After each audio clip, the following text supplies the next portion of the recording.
ఇక డీటెయిల్స్ లోకి వెళ్తే జిల్లాలో పరిశ్రమల ఏర్పాటుకు ఏకగవాక్ష విధానం క్రింద ఔత్సాహిక పారిశ్రామికవేత్తల నుంచి అందిన దరఖాస్తులకు త్వరితగతిన అనుమతులు మంజూరు చేయాలని జిల్లా కలెక్టర్ షాన్ మోహన్ అధికారులను ఆదేశించారు. బుధవారం కలెక్టరేట్ లో జిల్లా పరిశ్రమలు ఎగుమతులు ప్రోత్సాహక కమిటీ సమావేశం జిల్లా కలెక్టర్ షాన్ మోహన్ అధ్యక్షతన జరిగింది. ఏకగవాక్ష విధానం క్రింద గడిచిన త్రైమాసిక కాలంలో అందిన దరఖాస్తుల పరిష్కారం, చిన్న మధ్య తరహా పరిశ్రమల ప్రోత్సాహానికి వివిధ రాయితీల మంజూరు, PM Vishwakarma Yojana, cluster development వంటి అంశాలపై జిల్లా కలెక్టర్ పరిశ్రమలు, factories, pollution control board, ground water, సాంఘిక సంక్షేమం, అగ్నిమాపక, ఏపీఐఐసి, ఇతర శాఖల అధికారులతో సమీక్షించారు.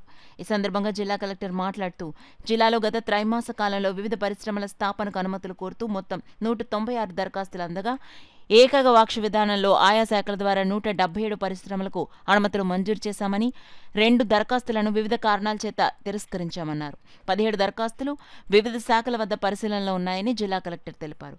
పరిశీలనలో ఉన్న దరఖాస్తులన్నిటిపైనా నిర్దిష్ట గడువులోపు తగిన పరిష్కారం అందించాలని జిల్లా కలెక్టర్ అధికారులకు స్పష్టం చేశారు. సమావేశంలో జిల్లా పరిశ్రమల శాఖ GM CH Ganapathi, ADS Vijay Kumar, రవాణా శాఖ అధికారి GV Siva Reddy, APIIC zonal manager A Ramana Reddy, AP EPDCL SE G Prasad, సాంఘిక శాఖ in charge DD G Srinivasa Rao, ground water DD Radhakrishna, జిల్లా అగ్నిమాపక, ఫ్యాక్టరీస్, ఇతర శాఖల జిల్లా అధికారులు, పరిశ్రమల శాఖ సిబ్బంది సురేష్, విజయ్ కుమార్, సందీప్, వివిధ అసోసియేషన్ ప్రతినిధులు పాల్గొన్నారు.